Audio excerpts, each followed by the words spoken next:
నా పేరు కే పద్మజ. నేను సెకండరీ గ్రేడ్ టీచర్గా ఖమ్మం టౌన్లోని మామిళ్ళగూడ స్కూల్లో పనిచేస్తున్నాను. మేడం, సావిత్రిబాయి పూలేకి సంబంధించిన అంశాలు అదే చేస్తున్నా. ఈరోజు మా టీఎస్యూటీఎఫ్ తరపున సిటీలో మహిళలందరికీ, రిటైర్ అయిన మహిళలందరినీ మేమందరం కలిపి సన్మానం చేయటం జరుగుతుంది.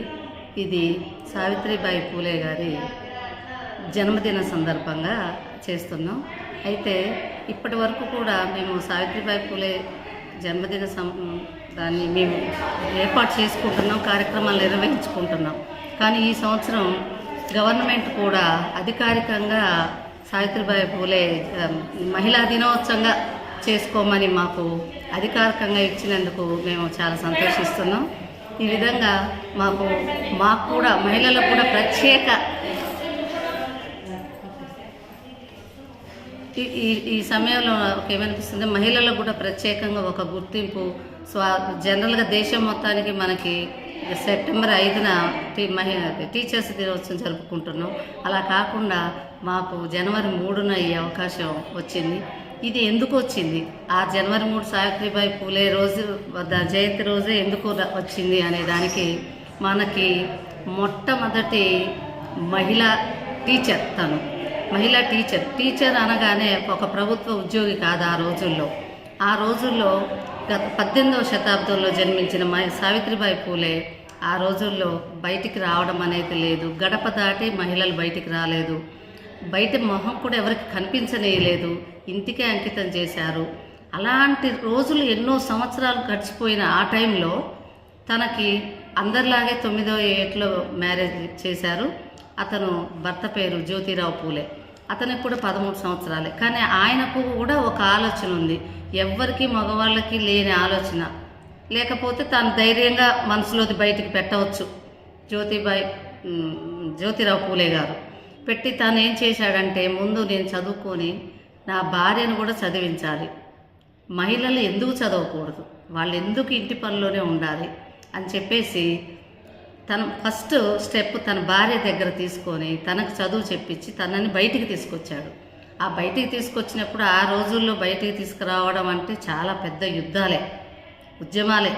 ఇది సమాజంలో అదొక నేరం ఘోరంలాగా ఆలోచించే సమయంలో ఆయన ఎన్నో ప్రయాసలో కోర్చి తనని బయటికి తీసుకువచ్చి, ఆమె కూడా ఎన్నో కష్టాలు పడుతూ మొత్తం ఇంటింటికి తిరిగి ఆడవాళ్ళు చదువుకోవాలి, ఏ సమాజంలో అయినా ఎవరైనా ఏ కమ్యూనిటీలో ఉన్న వాళ్ళైనా సరే ఆడవాళ్ళు చదువుకోవాలని చెప్పేసి ఉద్యమాలు చేసింది.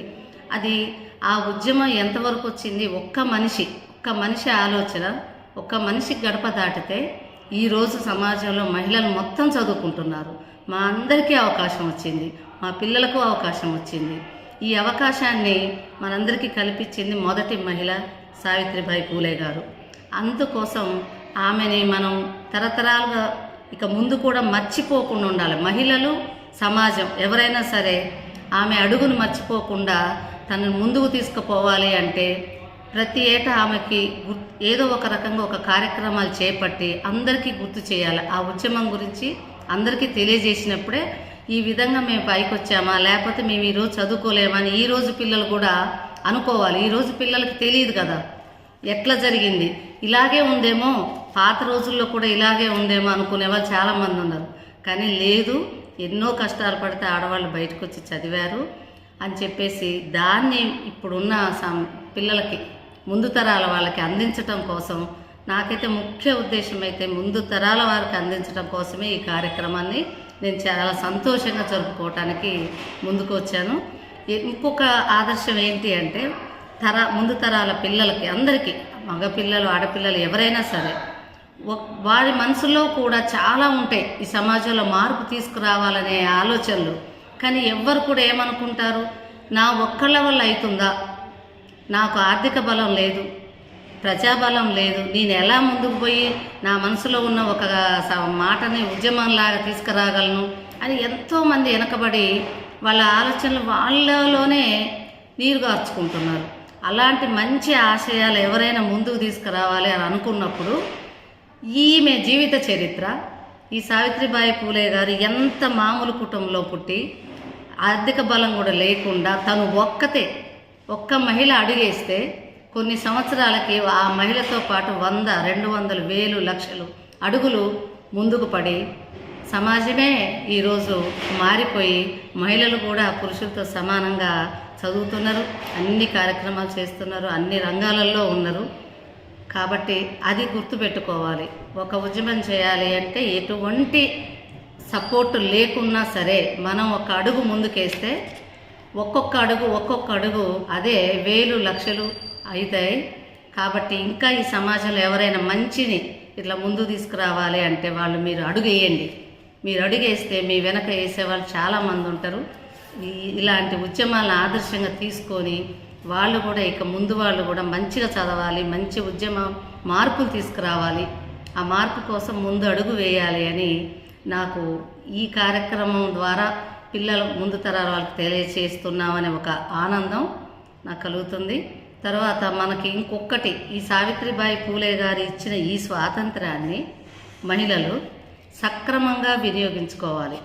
ఆమె సిద్ధాంతాలని, ఆమె ఆశయాల్ని సమర్థిస్తూ మంచిగా క్రమశిక్షణతోటి మెలగాలి సమాజంలో. అంతేకాని మనకు వచ్చిన ఈ స్వేచ్ఛని మన ఇష్టారాహిత్యంగా వాడుకొని సర్వసభ్య మహిళా సమాజానికే చెడు తీసుకురాకూడదు.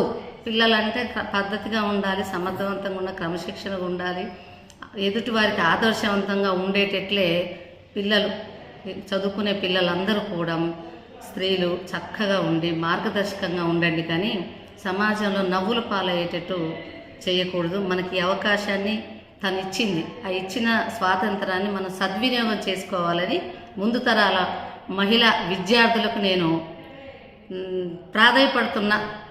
ఎందుకంటే ఈ రోజులు బాగా అనిపించట్లేదు, ఎవరి ఇష్టారాజ్యంగా వాళ్ళు ఉంటున్నారు. అలా వద్దు, మనం ఒక మార్గదర్శకంగా ఉందాం అని నేను వాళ్ళందరికీ ఈ సభాముఖంగా తెలియజేస్తున్నాను. థ్యాంక్ యూ తల్లి.